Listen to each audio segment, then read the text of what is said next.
Siap, gerak. Doa dimulai. Bismillahirrahmanirrahim. Raditu billahi rabba wa bil islami dina wa bil muhammadin nabiyya wa rasulah. Rabbi shrah li sadri wa yassir li amri wahlul 'uqdatam min lisani yafqahul qawli. Rabbi zidni ilman warzuqni fahman. Amin. Beri salam. Assalamualaikum warahmatullahi wabarakatuh. Waalaikumsalam warahmatullahi wabarakatuh. Selamat pagi semuanya. Pagi. Apa kabar kalian semua? Baik. Baik. Ada yang hadir? Ada siapa? Ahmad. Ibu absen dulu ya. Ahmad Alfa. Hadir Bu. Hadir. Arif Sahdat. Hadir Bu. Hadir. Ardiando. Hadir. Ardiando yang sakit. Arfan. Hadir. Aulia Rizky. Danu Saputra. Hadir Bu. Alfa. Dian Ardiana. Zahwan Noval. Hadir Bu. Apa? Lagi. Fajar. Rizky. Hadir Bu. Isanol. Iya. Indah Priwahyuni. Irfan. Hadir Bu. Khairul. Mana Khairul nih? Nggak datang dia. Sakit. Pantas gak ada yang lanjut di kelas ini kan? Saya M. Andika. Mana orangnya? Gak datang juga. Kenapa dia? Alfa. Nabil Wahyudi. Hadir. Rahmat. Rasya Islamia. Hadir. Rosario. Salsabila. Sri Rahma. Izin yang mana? Pulang kampung. Rehan. Rizky Riandi mana nih? Hadir dia. Samuel. Hadir Bu. 26 mana nih? Hadir. Yogi. Maju ke depan sedikit. Maju deh. Zahra. Joshua. Hadir. Parliando. Mana dia? Nggak datang ya? Apa sih? Mana dia nggak datang hari ini? Oke, hari ini kita belajar sejarah. Nah, pada minggu lalu kita telah membahas mengenai pendudukan Jepang di Indonesia. Apa yang kalian ketahui tentang materi tersebut? Ada yang bisa menjelaskan? Enggak? Jepang itu masuk ke Indonesia pada tanggal 11 Januari 1942. Di mana sih Jepang itu pertama kali mendarat, Bu? Jepang pertama kali mendarat itu di Tarakan, Kalimantan Timur. Nah, ada yang tahu nggak hari ini kita mau belajar materi apa? Sudah Jepang. Oke, hari ini kita belajar mengenai peristiwa-peristiwa proklamasi kemerdekaan. Tapi sebelum Ibu masuk ke materi, di sini Ibu akan menontonkan kalian video cuplikan yang mana ini menggambarkan mengenai peristiwa proklamasi pada masa tersebut. Jadi kita tonton bersama. Nanti tugas kalian di sini, kalian berikan pendapat. Apa sih makna tersirat yang terdapat dalam video tersebut? Bisa? Nah, kita dengar bersama ya.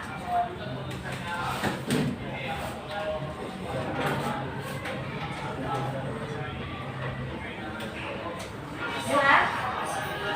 Jangan segitu.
Oke, bagaimana tentang videonya? Menarik bukan? Menarik, Bu. Menarik.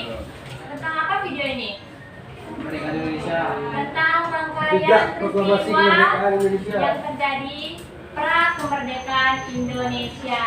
Nah, seperti yang Ibu sampaikan tadi, setelah melihat video ini, coba Ananda semua berikan pendapat semenarik mungkin mengenai video ini. Apa sih makna tersirat yang terdapat dalam video ini? Siapa yang berani? Ayo, siapa yang berani? Irfan, coba ngomong Irfan. Jangan takut mencoba hal baru, itu banyak sekali. Ayo kita jalani dengan semaksimal mungkin. Begitulah kira-kira prinsip hidup dipegang oleh para pejuang bangsa. Makna kemerdekaan yang harus selalu kita resapi adalah berani untuk mengambil keputusan sulit dan mencoba hal baru. Oke, tadi makna yang tersirat disebutkan Irfan apa? Jangan takut mencoba hal baru. Nah, tentunya dalam proklamasi kemerdekaan ini ada beberapa hal baru yang kita dapatkan. Yang mana Indonesia itu sebelum masa kemerdekaan mereka dijajah. Nah, pada masa penjajahan itu mereka bertekad untuk memerdekakan Indonesia. Nah, setelah Indonesia merdeka, bangsa Indonesia itu sendiri bertekad untuk menjadi negara yang maju. Itu merupakan hal yang positif yang kita dapatkan dalam proses peristiwa kemerdekaan Indonesia. Ada lagi yang ingin berpendapat? Ayo, siapa? Ya kamu, coba kamu. Coba kuatin suaranya. Jika kita melihat ke belakang, tentang perjuangan para kawan untuk mendapatkan pendidikan yang merdeka, kita bisa baca soal pendidikan untuk belajar kehidupan Indonesia. Tantangan saat itu bukan lagi masalah beda perang atau pemerintahan, melainkan misi masa depan seperti ancaman kesehatan, tekanan dalam bekerja, terus rasa malas sendiri dan kebiasaan moral seperti itu. Oke, beri dulu aplaus kepada temannya.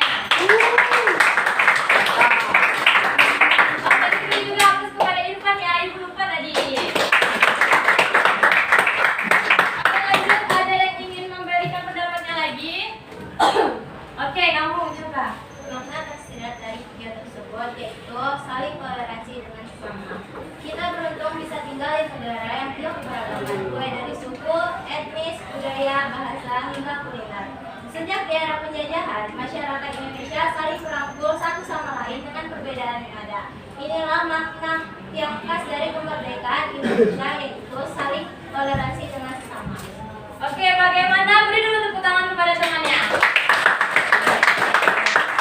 Nah, makna tersirat dalam video itu salah satunya yaitu toleransi, yang mana kita Indonesia ini merupakan masyarakat majemuk yang tidak hanya satu suku, satu ras atau satu bahasa saja, melainkan pencampuran atau penggabungan dari beberapa suku. Tentunya untuk mencapai kemerdekaan Indonesia itu tidak diraih oleh satu suku saja, melainkan atas kerjasama dari beberapa suku, bangsa, ras, dan agama.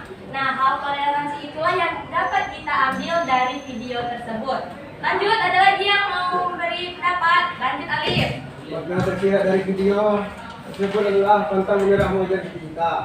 Cita-cita Indonesia dari tahun ke tahun kerap berubah. Di masa penjajahan, cita-cita tanah air adalah untuk merdeka. Sementara cita-cita Indonesia sekarang adalah untuk bisa menjadi poros ekonomi dunia yang kuat. Intinya, cita-cita seharusnya bisa terukur dan realistis. Apabila sebuah cita-cita sudah dicapai, maka akan langsung dicoret dan diganti dengan yang baru. Oke, tadi apa makna tersiratnya? Pantang menyerah. Pantang menyerah untuk menggapai cita-cita. Nah, sama seperti kalian yang ada di kelas ini, jangan sampai menyerah untuk menggapai cita-cita. Tentunya di kelas ini pasti berbagai macam ragam cita-cita.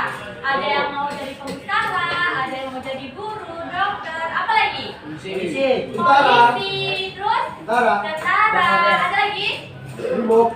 Mau jadi apa? Lalu deh. Psikolog, ada lagi? Dokter. Pengacara, Anchor. apa? Hacker. Hacker, kamu mau jadi hacker apa? Tahu. Apa yang mau kamu bobol? Bang. Enggak. Bank ya, biar kita semua kaya. Iya, betul. Bantu utang negara. Jadi video tersirat dari makna tersirat dari video ini yaitu pantang menyerah untuk menggapai cita-cita. Ada lagi yang mau berpendapat? Udah selesai? Selesai. Coba Ananda semua buka bukunya di halaman 162.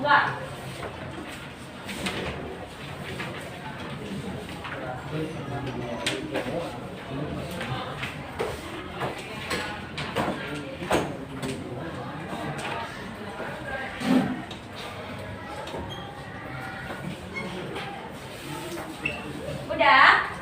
Udah dibuka bukunya? Bagus. Siapa yang mau membaca pertama? Oke, kamu. Mana suaranya? Peristiwa sekitar proklamasi kemerdekaan Indonesia. 1. Perang Pasifik, BPUPKI, dan Bagi Kemerdekaan. Sekitar tahun 1944, Sekutu berhasil merebut pulau demi pulau yang dikuasai Jepang. Bahkan semakin mendekati Jepang.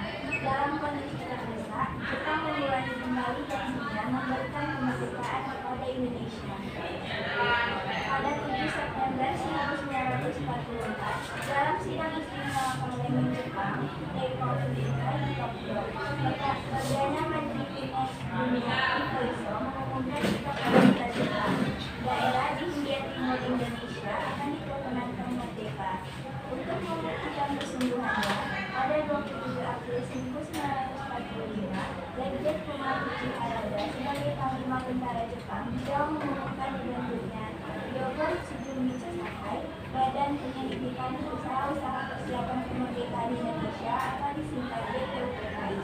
BPUPKI bertugas memiliki berbagai hal terkait aspek politik, ekonomi, pemerintahan, dan hal-hal lain yang diperlukan bagi pembentukan sebuah negara kesatuan. Oke, ada yang mau lanjut lagi? Adit, cepat lanjutkan. BPUPKI diketuai oleh Dr. Rajiman Widioningrat. Anggotanya berjumlah 60 orang. 7 orang diantaranya merupakan anggota istimewa dari Jepang. Lembaga ini menyelenggarakan sidang pertama pada 29 Mei 1 Juni sampai 1900 dengan 1 Juni. sampai dengan 1 Juni 1945. Hasil utama sidang ini adalah sebuah rumusan yang menjadi dasar negara. Setelah melalui proses panjang dan dengan menimbang berbagai usulan, pada hari terakhir sidang Insinyur Soekarno mengemukakan 5 rumusan dasar negara, yaitu A. Kebangsaan Indonesia, B. Internasionalisme atau dari kemanusiaan, C. Kesepakaan atau demokrasi, D. Kesejahteraan sosial, E. Ketuhanan yang Maha Esa.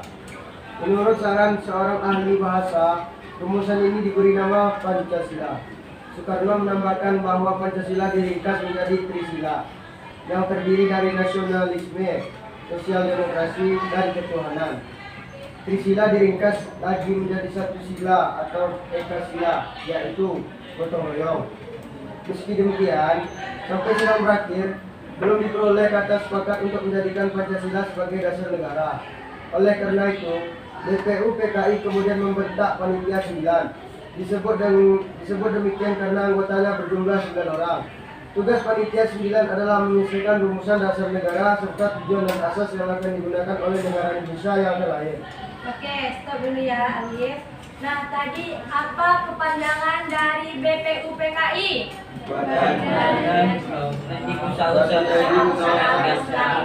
Indonesia.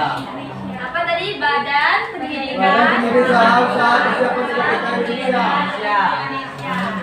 Nah, ada yang tahu apa tujuan dibentuknya BPU PKI ini?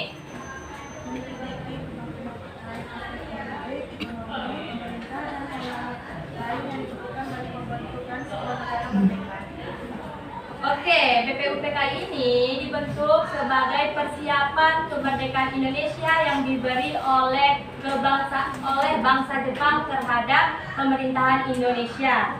Nah, BPU PKI ini diketuai oleh siapa? Dr. Rajiman Wijodiningrat. Nah, tadi disebutkan dari hasil sidang BPU PKI tadi terciptalah yang namanya Pancasila. Namun setelah Pancasila itu dibentuk, diperkecil lagi menjadi Trisila dan selanjutnya menjadi Ekasila.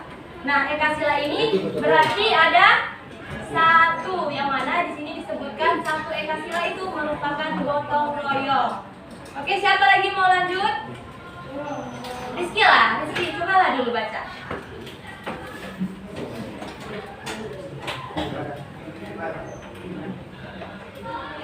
Gimana Rizky? Dapat? Kuatin suaranya ya. Pada 22 Juli 1945 panitia 9 berhasil merumuskan dasar negara yang disebut Piagam Jakarta, yaitu sebagai berikut. A. Ketuhanan dengan kewajiban menjalankan syarat Islam bagi pemeluk-pemeluknya. B. Manusia yang adil dan beradab. C. Persatuan Indonesia. D. Kedaulatan yang dipimpin oleh Tuhan dalam penerapan perwakilan.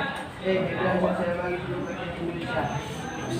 Hasil kerja panitia 9 kemudian disampaikan pada sidang kepada kedua BPU PKI dalam sidang kedua. Ini selain dasar negara PKI mengandaikan bentuk negara dan batas wilayah negara dan PKI juga membentuk 3 panitia yang terdiri dari panitia hukum dasar, panitia masalah ekonomi, dan panitia masalah negara. Panitia hukum dasar yang diketuai oleh diketuai oleh I.R. Soekarno. Iya itu apa? Insinyur diberi tugas membahas masalah rancangan undang-undang dasar negara pada 14 Juli 1945. Soekarno menghijaukan rencana isi dari hukum dasar tersebut yang terdiri atas 3 bagian, yaitu pertanyaan Indonesia merdeka, B. Pembukaan undang-undang dasar, dan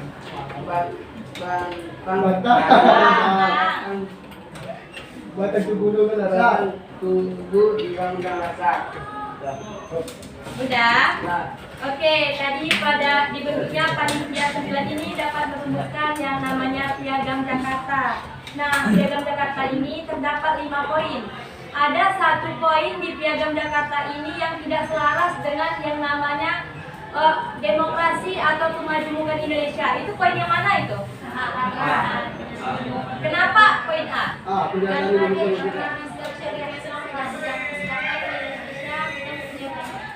Nah benar, pada Piagam Jakarta ini yang menjadi pro kontranya yaitu pada poin pertama mengenai ketuhanan dengan menjalankan syariat Islam bagi pemeluk-pemeluknya.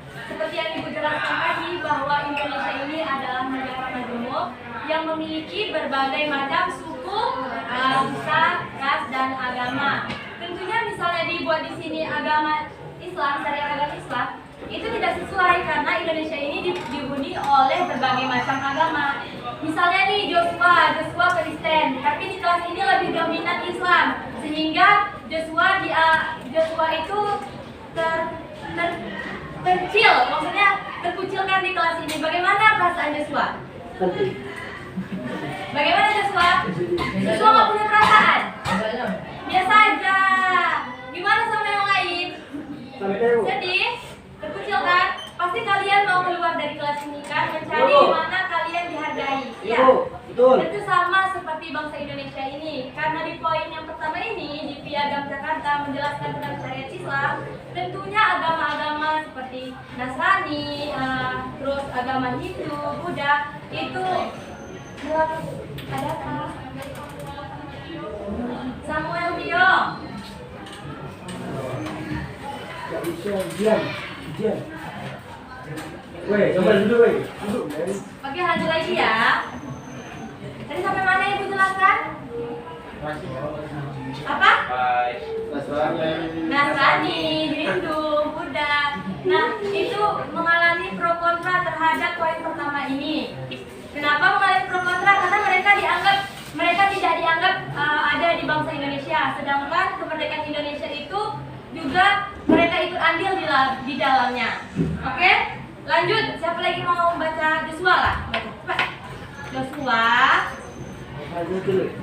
Sidang menerima dengan baik usulan panitia pemendasar. Setelah BPUPKI menyelesaikan tugasnya, pada ini membuatkan pada 17 Agustus 1945 yang digantikan oleh Panitia Persiapan Kemerdekaan Indonesia atau PPKI atau Dokuritsu Jumbi Kunkai. Anggota PPKI berjumlah 21 orang, dipilih langsung oleh Marshal Terauchi, pengusaha tertinggi Jepang untuk wilayah Asia Tenggara. PPKI ditetapkan pada 9 Agustus 1945. Selanjutnya, pada 12 Agustus 1945, Soekarno, Muhammad Hatta, dan Rajiman Ningrat bertemu dengan Marshal Terauchi di Kedalat, Vietnam. Dalam pertemuan tersebut, Terauchi mengatakan akan memberikan kemerdekaan kepada Indonesia pada 24 Agustus 1945. Oke, apa itu PPKI Joshua? Panitia Persiapan Kemerdekaan Indonesia. Nah, kalau dalam bahasa Jepang apa? Kinkai. Sedangkan BPUPKI tadi apa dalam bahasa Jepangnya? Kosakai. Kosakai. Jadi perbedaannya BPUPKI itu Kosakai belakangnya, sedangkan PPKI itu Kinkai. Jangan pula nanti kalian ditanya apa itu Dokuritsu Jumbi Kosakai. Nggak tahu, jangan jawab gitu ya. Iya Joshua. Lanjut lagi, siapa lagi mau baca Tio? Nah, baca Tio. 2. Jepang menyerah kepada Sekutu. Pada 15 Agustus 1945, Jepang menyatakan menyerah kepada Sekutu setelah kota Hiroshima dan Nagasaki hancur lebur oleh bom atom Sekutu. Sebelumnya, pada 16 Juli 1945, para pemimpin Sekutu mengeluarkan deklarasi Potsdam. Salah satu butir deklarasi berisi desakan agar Jepang menyerah tanpa syarat. Namun Jepang menolak. Hal ini memaksa Sekutu mengeluarkan senjata pamungkas, bom nuklir atau atom. Bom atom pertama dijatuhkan pada 6 Agustus 1945 ke kota Hiroshima, pusat industri dan markas besar militer Jepang. Setelah serangan tersebut, sebuah faksi Dewan Tertinggi Jepang mendukung penerimaan deklarasi Potsdam. Namun, mayoritas anggota lainnya menolak selang 3 hari setelahnya. Bom kedua dijatuhkan di Nagasaki, salah satu pelabuhan terbesar di Jepang. Pengeboman kedua kota penting mengakibatkan puluhan ribu orang tewas dan luka. Hal ini memaksa Kaisar Jepang Hirohito menyerah. Pada malam hari tanggal 9 Agustus 1945, Hirohito mendukung proposal Perdana Menteri Suzuki untuk menerima deklarasi Potsdam. Pada 10 Agustus 1945, pesan tersebut diterima oleh Sekutu, namun sejumlah perwira militer menolak menyerah. Pada dini hari tanggal 15 Agustus 1945, sebuah kudeta militer diunjurkan oleh sebuah faksi pimpinan Mayor Kenji Hatanaka. Mereka ingin merebut kendali atas istana dan kekaisaran Jepang. Kudeta tersebut berhasil dilumpuhkan pada siang hari tanggal 15 Agustus 1945.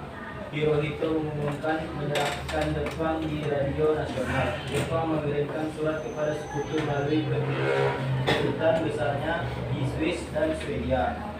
Isi surat itu pada dasarnya adalah menerima syarat-syarat penyerahan yang ditentukan Sekutu.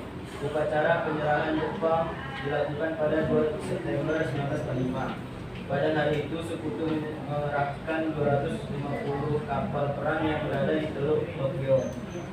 Tepat pukul 9 waktu Tokyo, Menlu Jepang Mamoru Shigemitsu atas nama pemerintah Jepang menandatangani deklarasi yang disusun Jenderal Yusojiro Umesu atas nama Angkatan Bersenjata Jepang. Stop dulu Tio. Apa itu Menlu Tio? Menlu Jepang. Apa itu? Ada yang tahu? Nama pemerintah? Ada yang tahu apa itu Menlu? Menlu itu Menteri Luar Negeri. Ih, masa kalian nggak tahu Menlu itu apa? Oke, lanjut lagi dikit lagi. Salah ya. Menteri Luar Negeri menandatangani deklarasi tersebut atas Perserikatan Bangsa-Bangsa atau PBB. Oke, tadi pada materi Jepang menyerah pada Sekutu, ada 2 kota besar di Jepang yang dibombardir oleh Sekutu. Kota apa itu? Hiroshima dan Nagasaki. Kenapa Sekutu membombardir kedua kota tersebut? Irfan, kenapa? Gak ada. Kenapa Hiroshima dan Nagasaki itu dibombardir oleh Sekutu? Gak tahu. Ada yang tahu? Ada yang tahu? Nah, agar Jepang menyerah tanpa syarat. Menyerah tanpa syaratnya kepada siapa? Sekutu itu siapa? Amerika Serikat. Oke, tadi dijelaskan deklarasi Potsdam, yang mana salah satu isi butirannya yaitu Jepang harus menyerah kepada Sekutu. Karena tidak adanya berita Jepang menyerah kepada Sekutu, maka pada tanggal 6 Agustus 1945, Sekutu melancarkan aksi pengebomannya ke kota Hiroshima dan Nagasaki. Nah, hal tersebut membuat lumpuhnya segala aktivitas, kegiatan apapun itu di negara Jepang. Nah, hal ini yang membuat Indonesia menjadi yang namanya vacuum of power. Ada yang tahu apa itu vacuum of power? Kekosongan penguasa. Kenapa sih bisa menjadi vacuum of power Indonesia? Karena Jepang menyerah. Yang mana pada saat itu Jepang itu tidak lagi memikirkan bangsa Indonesia, melainkan dia memikirkan bangsanya sendiri. Bagaimana sih caranya untuk membangkitkan lagi dua kota besar yang ada di Jepang menjadi pusat perekonomian dan militer. Seperti yang kita ketahui nih bahwa Hiroshima dan Nagasaki ini merupakan pusat kekuatan militer Jepang. Tentunya dengan dibombardirnya dua kota besar ini, militer Jepang itu akan lumpuh dan tidak bisa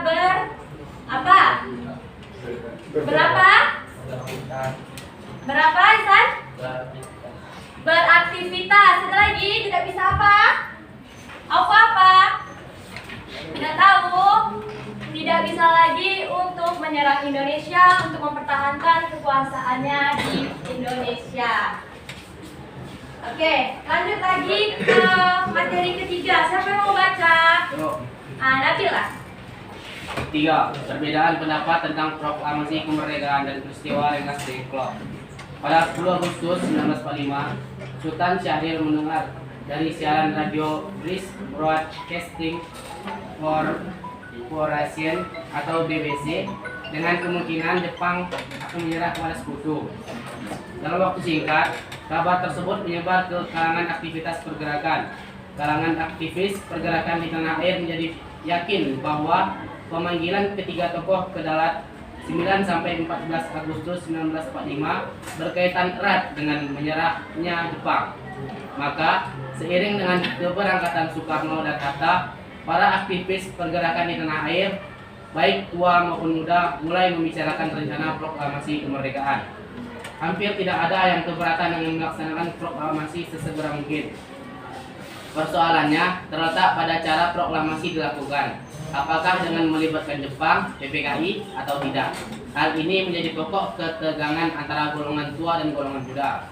Ketika ketiga tokoh kembali dari Dalat, ketegangan meningkat. Golongan tua yang diwakili oleh Soekarno dan Hatta menghendaki sikap kooperatif dengan Jepang.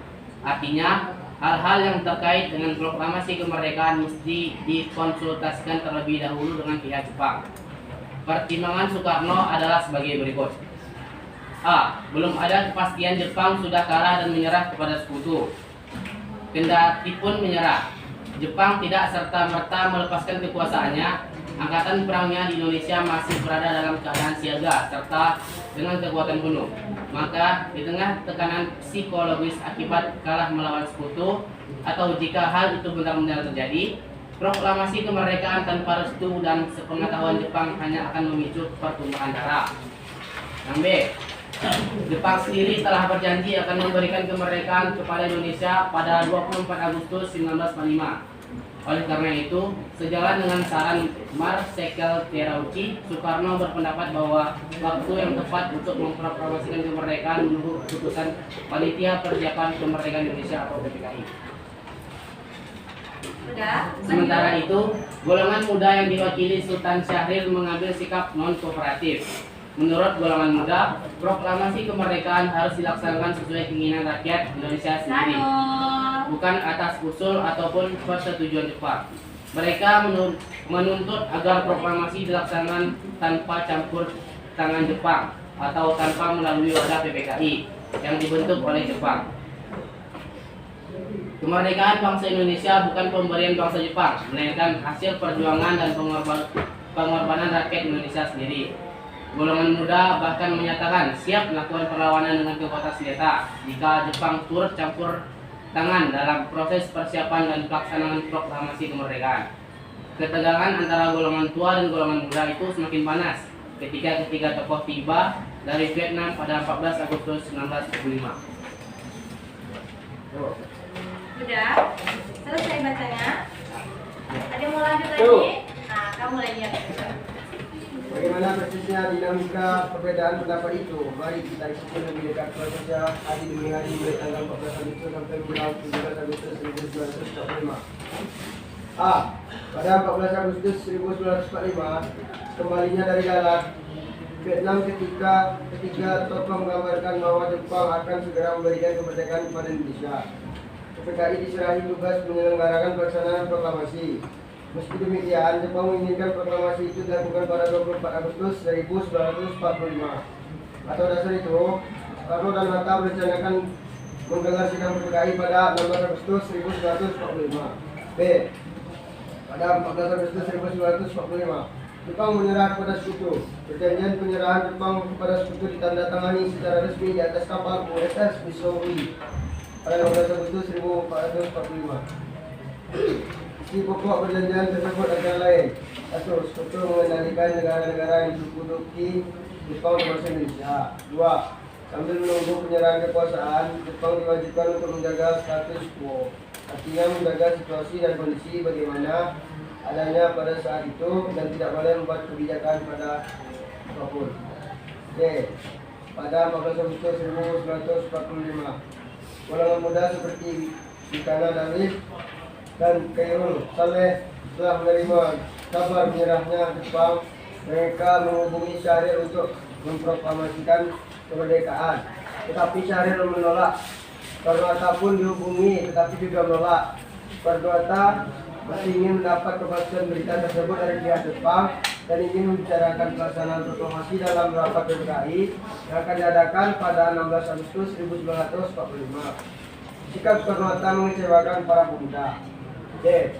Pada 15 Agustus 1945, Soekarno-Hatta dan Ahmad Subarjo menuju ke kantor Maijen Michiro Yamamoto, kepala pemerintahan militer Jepang di Indonesia, yang terletak di Jalan Medan Merdeka, Jakarta. Mereka bermaksud memastikan kebenaran berita penyerahan Jepang kepada Sekutu, melaporkan hasil pertemuan mereka di Dalat, serta mengonsultasikan langkah-langkah yang terbaik yang harus diambil Indonesia.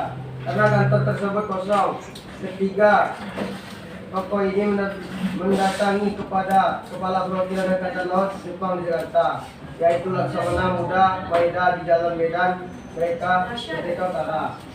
Pada mereka, Maeda membenarkan berita kapitulasi. Maeda memberi lampu hijau kepada mereka untuk mempersiapkan segala sesuatu yang berhubungan proklamasi kemerdekaan dalam wadah PBKI. Pada 15 Agustus 1945 sore hari, para pemuda mengadakan rapat di lembaga bakteriologi Penyelesaian Timur. Rapat tersebut dipimpin oleh Khairul Saleh. Keputusan rapat adalah bahwa kemerdekaan Indonesia adalah hak dan soal rakyat Indonesia sendiri, tak dapat digantung-gantungkan pada orang dari kerajaan lain. Maka diputuskan segala ikatan dan hubungan dengan janji kemerdekaan dari Jepang dan sebaliknya. Mengharapkan diadakan perundingan dengan Insinyur Soekarno dan Dr. Mohatta agar supaya DRS tuh, apa tuh DRS? Dr. Handus Mohatta agar supaya mereka turut menyatakan proklamasi. Sekitar pukul 22.00, utusan pemuda bernama Wikana dan Darwis menemui Soekarno untuk menyampaikan keputusan rapat. Sekitar pukul 23.00, datang Dr. Handus Mohatta, Mr. Ahmad Subarjo, Dr. Buntaran, Mr. Iwa Kusuma Sumantri ke rumah Soekarno untuk melaporkan rencana sidang PBKI pada hari berikutnya. Mereka ikut berdebat sengit dengan Wikana dan Darwis. Hatta berada di pihak Soekarno yang ingin kemerdekaan itu terjadi secara legal. Kecewa atas sikap Soekarno, Wikana mengatakan, apabila Bung Karno tidak mau mengucapkan pengumuman kemerdekaan malam ini juga, besok pagi akan terjadi pembunuhan dan pertumpahan darah. Mendengar ancaman itu, Soekarno menunjukkan lehernya seraya berkata, ini leherku, seretlah aku ke pojok sana dan sudahilah. Dari rumah Soekarno, Wikana dan Darwis menunjuk asrama Bapesti, Cikini 71. Di sana telah berkumpul para pemuda dari berbagai asrama di Jakarta, antara lain dari Gedung Menteng 31, Gedung Cikini 71, dan mahasiswa Perapatan 10. Oke, nah stop dulu ya. Nah, tadi yang dijelaskan oleh temannya ini merupakan rangkaian peristiwa sebelum atau pra kemerdekaan proklamasi. Nah, proklamasi itu tidak terjadi secara simsalabim ya, melalui beberapa tahap seperti yang dijelaskan tadi pada tanggal 14, 15, 16 hingga tanggal 17, di mana proklamasi kemerdekaan itu dibacakan oleh Insinyur Soekarno. Nah, sampai di sini ada yang ingin bertanya? Oh, coba kamu, apa yang mau kamu tanyakan? Waalaikumsalam warahmatullahi wabarakatuh. Hiroshima dan Nagasaki dibom oleh sekutu. Apa dampak pengeboman tersebut bagi rakyat Jepang? Dampak, apa dampaknya? Tadi udah dijelaskan. Ada yang bisa menjelaskan kembali? Kenapa? Mereka tidak bisa beraktivitas. Banyaknya bangsa Jepang, orang-orang Jepang yang meninggal pasca bombardirnya Hiroshima dan Nagasaki. Yang satu lagi yang paling utama yaitu lumpuhnya pusat kekuatan militer dari bangsa Jepang. Bagaimana? Sudah paham, anak? Oke, lanjut. Ada yang mau bertanya? Ya, silakan. Menurut golongan udara, kan seharusnya juga diberikan momentum untuk segera melakukan proklamasi kemerdekaan. Gagasan tersebut ditolak oleh golongan tua yang diwakili oleh Insinyur Soekarno. Pada dasarnya, perbedaan antara kedua golongan ini terletak pada apa sih, Bu? Terletak pada apa sih, Bu? Perbedaan golongan tua dan muda. Yang pertama itu terletak pada jadwal atau kapan Indonesia dimerdekakan. Yang mana tokoh tua ini ingin memerdekakan Indonesia setelah menunggu informasi dari Jepang. Kenapa, Bu, mereka menunggu informasi dari Jepang? Karena sebelum dibombardirnya Hiroshima dan Nagasaki itu, Jepang ini telah menjanjikan kemerdekaan Indonesia pada tanggal 24 Agustus 1945. Nah, hal tersebutlah yang menjadi pertimbangan oleh golongan tua atau tokoh tua ini untuk tidak memerdekakan Indonesia secara secepatnya. Artinya namun tokoh pemuda atau golongan muda ini melihat momentum di mana Indonesia ini kekosongan kekuasaan di sini, mereka merasa bisa untuk memerdekakan Indonesia itu karena mereka itu beranggapan Indonesia ini merdeka bukan atas hadiah. Mereka ingin Indonesia itu merdeka atas perjuangan bangsanya sendiri. Nah, kalian ada yang tahu nggak apa itu negara Commonwealth? Ada yang tahu? Nggak tahu? Ibu udah pernah jelasin loh di kelas ini negara Commonwealth. Nggak tahu? Negara Commonwealth itu merupakan negara persemakmuran.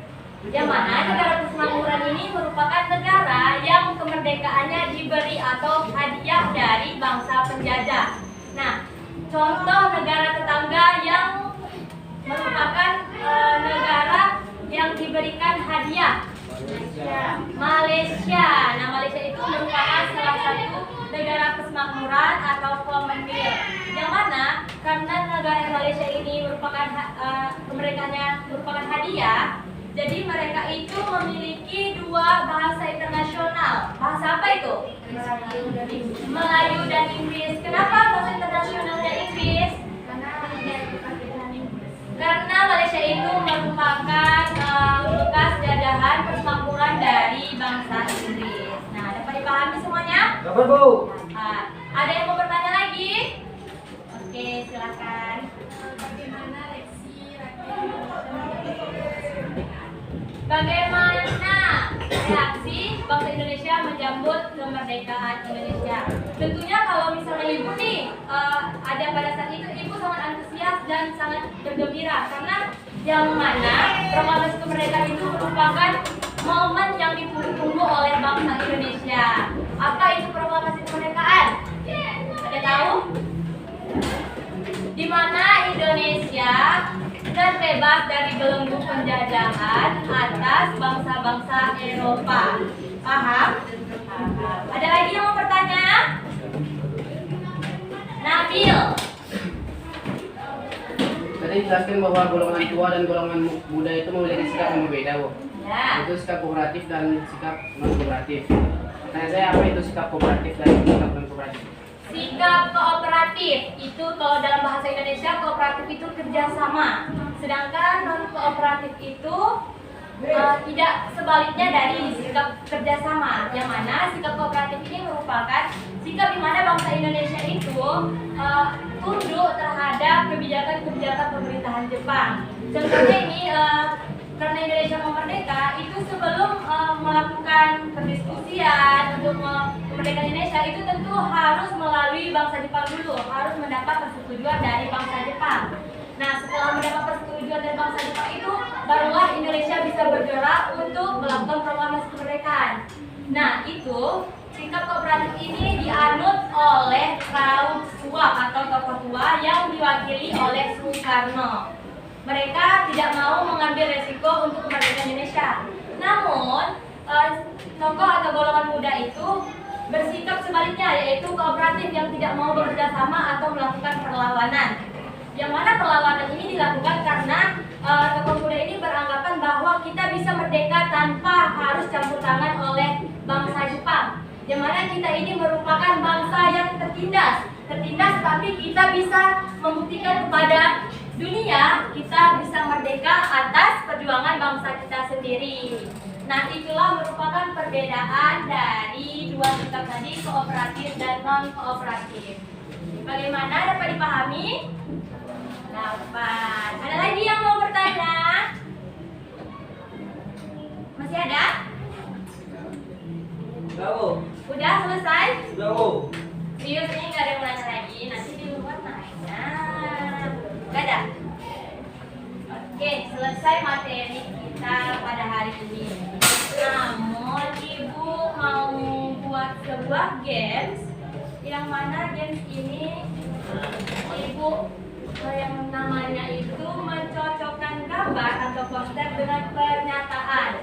Gimana sih Bu cara kerjanya? Cara kerjanya itu yang pertama kita dibagi menjadi 3 kelompok. Dibagi ya, kelompok 1, 2, dan 3. Setelah itu bagaimana Ibu? Nanti Ibu akan memberi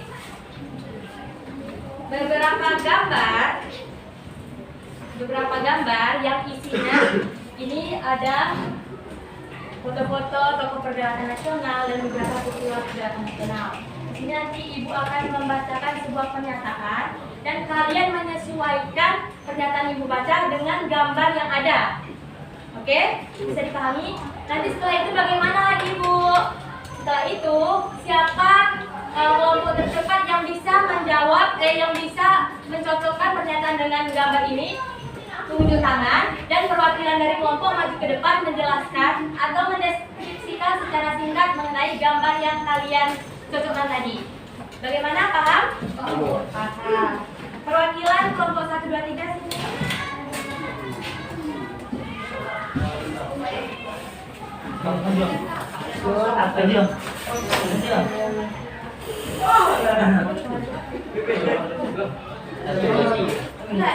Itu aja.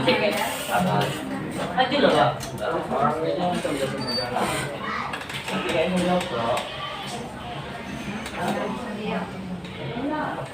Ini kelompok saya. Siap. Ingat, terusnya tadi Ibu membacakan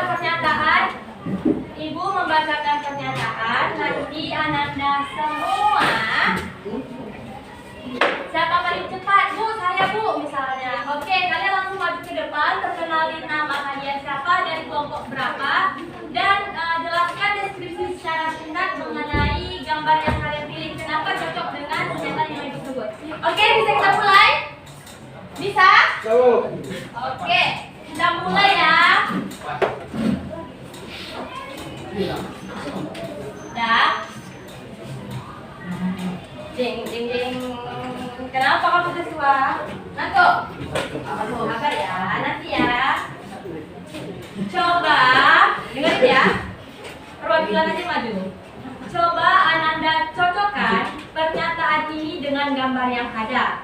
Sosok pahlawan nasional yang kemampuan intelektualnya sangat tinggi, bahkan diakui oleh Belanda. Beliau merupakan salah satu orang pertama yang mendengar kemungkinan Jepang akan menyerah kepada sekutu. Siapakah beliau? 1, 2, 3. Nggak ada? Tetot. Siapakah beliau? Ada? Yang memiliki kemampuan intelektual. Oke, maju silahkan. Kenalkan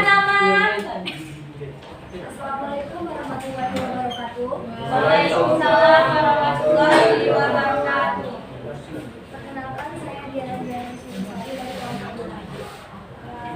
Buatin suaranya. Beliau adalah Sultan Syahrir. Beliau merupakan salah satu tokoh muda yang banyak ikut andil dalam proses mencapai kemerdekaan Indonesia. Dan beliau merupakan tokoh pemuda yang memiliki kemampuan intelektual tinggi dan bahkan diakui oleh bangsa penjajah itu sendiri. Oke, berikan aplaus untuk kelompok 2. Lanjut. Harus gercep lah kalian. Coba Ananda cocokkan gambar dengan pernyataan yang ada. Peristiwa yang menandakan deng berakhirnya segala bentuk belenggu dan penjajahan di Indonesia. Siapa yang maju? Oke, silakan maju.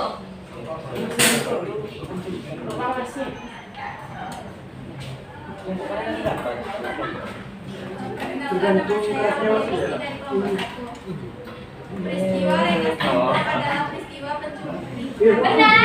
Salah. Ada lagi yang bisa? Oke, maju. Siapa bisa?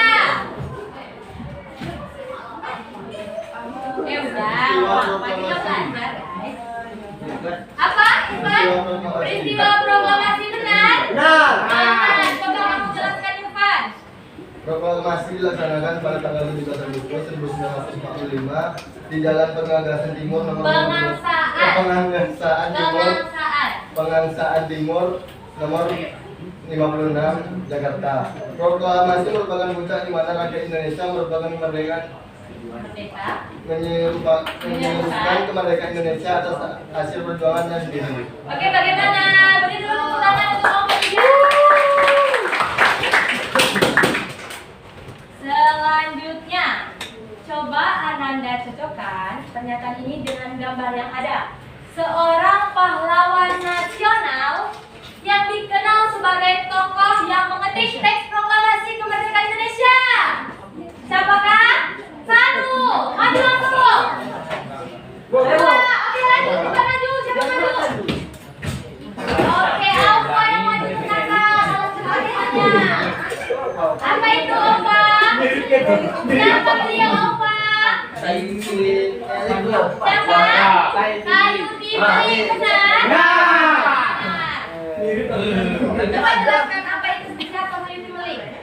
Sayuti Malik merupakan salah satu tokoh muda yang andil dalam peristiwa penculikan Bung Hatta Kerengas Dengklok, dan beliau merupakan tokoh yang berperan penting dalam terciptanya teks proklamasi.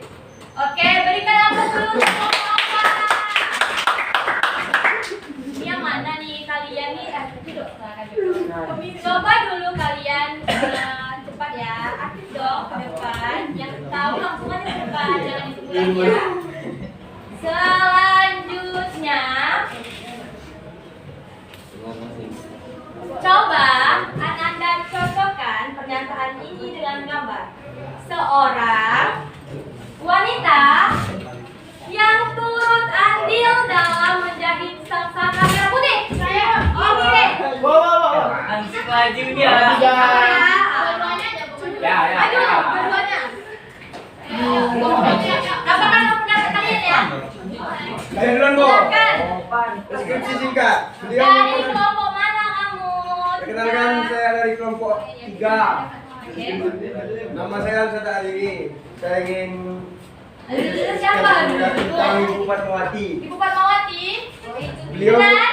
Benar. Benar. Beliau merupakan istri dari Presiden pertama Republik Indonesia yang akan memiliki peran penting bagi bangsa Indonesia karena beliaulah yang menjadi bendera Sangsaka Merah Putih dan ikut serta dalam rangkaian peristiwa proklamasi Indonesia. Oke, terima kasih. Beri tepuk tangan dulu untuk kelompok 3. Selanjutnya nih ada dari kelompok 1. Coba kelompok 1 deskripsikan secara singkat mengenai Ibu Fatmawati. Assalamualaikum warahmatullahi wabarakatuh. Perkenalkan, nama saya Indah dari kelompok 1. Saya akan menjelaskan tentang Ibu Fatmawati. Beliau merupakan istri dari Presiden pertama Republik Indonesia. Ia memiliki peran penting bagi Indonesia karena beliaulah yang menjahit bendera pusaka merah putih dan ikut serta dalam rangkaian peristiwa proklamasi kemerdekaan. Beliau juga merupakan ibu dari Megawati Soekarno Putri yang merupakan Presiden keempat, Presiden kelima Republik Indonesia. Bagaimana? Tuh. Kan? Beri tepuk tangan dulu untuk Alfred. Ada 2 pertanyaan lagi nih. Siapa yang cepat? Peristiwa diasingkannya atau diculiknya Leo. belum, ibu hitung nanti baru kalian Dekat, Bu. terserah kalian, pokoknya ibu hitung ya. Sabar. 2 tokoh pergerakan nasional ke suatu tempat dengan alasan untuk mempercepat kemerdekaan Indonesia.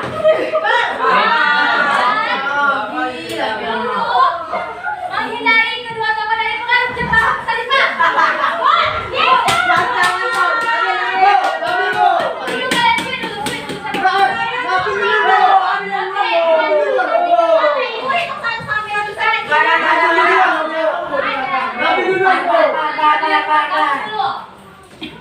Peristiwa yang saya itu ialah peristiwa penculikan terhadap Soekarno dan Hatta yang terjadi pada 16 Agustus. Benar atau salah? Benar. Masa iya benar? Salah dikit nggak ngaruh. Salah dikit nggak ngaruh. Salah dikit sejarah kita langsung berubah. Ngaruh, benar atau salah? Coba dibaca lagi, ibu nanya apa? Makanya didengar. Aduh. Ulang kok pertanyaannya. Itu nggak istimewa dong. Oh, ini gimana? Dengarkan, ibu yang salah ambil. Maju lagi. Ibu yang salah baca. Maaf ya guys, ada kesalahan teknis dalam pembelajaran hari ini. Salah dikit nggak ngaruh. Ada gila. Peristiwa yang saya anggap ialah peristiwa penculikan terhadap Soekarno dan Hatta yang terjadi pada tanggal 16 Agustus 1945. Yang dilakukan oleh sebuah golongan muda supaya kedua tokoh bangsa Indonesia tersebut segera mempercepat proklamasi kemerdekaan. Alasan mengapa golongan muda memaksa Soekarno dan Hatta memproklamasi kemerdekaan karena ia tidak ingin kemerdekaan ini tercampur aduk dengan tangan Jepang. Oke, beri dulu aplaus untuk Nabil. Ini bukan Nabil ini atau pertanyaan selanjutnya harus cepat. Selanjutnya, oke. Coba Anda cari gambar salah satu tokoh tua.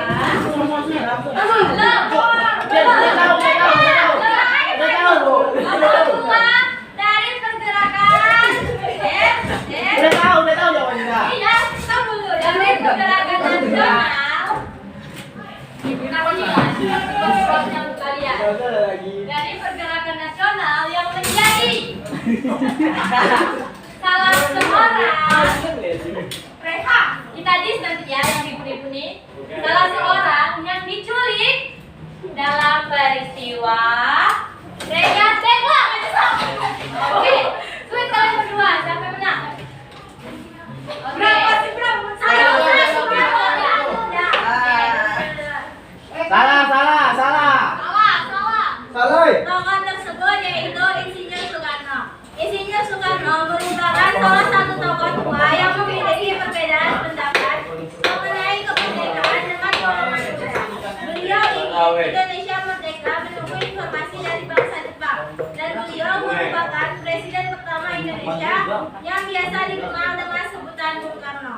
Beliau merupakan salah satu sosok yang amat berjasa bagi kemerdekaan Indonesia. Beliau dikenal sebagai sosok proklamator kemerdekaan. Oke, beri dulu aplaus untuk waktu.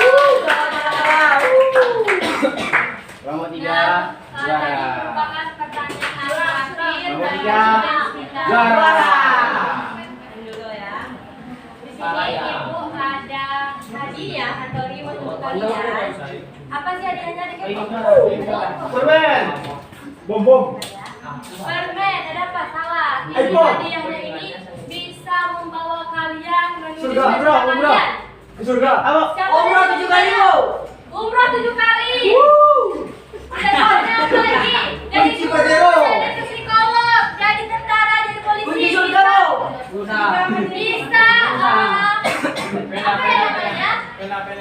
kalian gapai dengan adanya ini apa? Pena. Jam tangan. Penggaris. Oh, bom. Cincin ada. Hayalan Bu, hayalan. Hayalan, hanya Tangan kosong. hayalan di sini ya kan? Ya. Nah ini ada hadiah, nanti bisa kalian lihat. Ini merupakan reward dari ibu karena kalian bisa berpartisipasi terhadap kelas kita pada hari ini. Yang juara. Jangan kalian lihat dari tunggu bentar ya. Jangan kalian lihat dari harga dan usia, tapi kalian lihat dari siapa yang memberi, oke? Siap. Siapa yang memberi? Ibu. Bu Fatmawati. Di sini Ibu Fatmawati. Yes, sir. Di sini Ibu tidak ada membedakan juara 1, 2, dan 3. Kalian semua juara di hati Ibu. Oke? Nah ini kelompok 1. Jangan dibuka dulu ya, tunggu Ibu pergi ya. juara 3 Bu. 2, Juara 2. 3. Nah, Sebelum kita akhiri pembelajaran kita hari ini, ada yang bisa memberi kesimpulan mengenai pembelajaran kita? Bermain, Bu. Oke, siapa Rosari Om? Suasananya ya.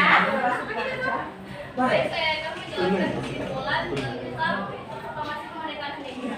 Proklamasi kemerdekaan Indonesia bukan merupakan hadiah, melainkan Ayo, kalian berharap apa aja? bangsa Indonesia itu sendiri. Dan sebuah peristiwa yang menjadi bagian penting dalam bagian kemerdekaan Indonesia. Oke, terima kasih Rosario yang telah memberi kesimpulan.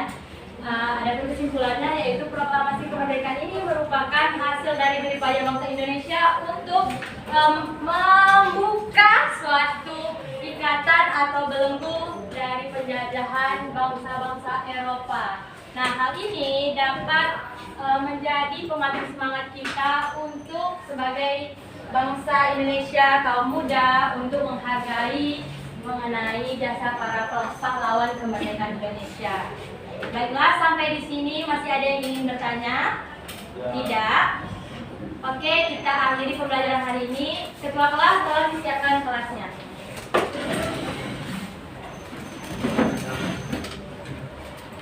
Siap, gerak. Ucapkan salam. Assalamualaikum warahmatullahi wabarakatuh.